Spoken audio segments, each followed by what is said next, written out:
Okay, right now I'm going to get some more information about the live data. I have to get the engine running for live data to work to its full efficiency. Sometimes it doesn't need to be running, but let's go ahead.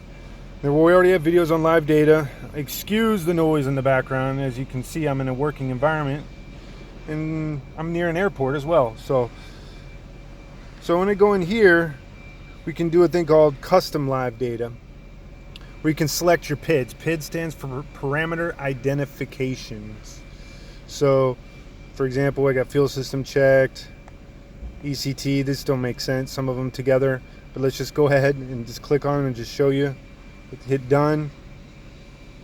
You can go down and view PID, all your PIDs.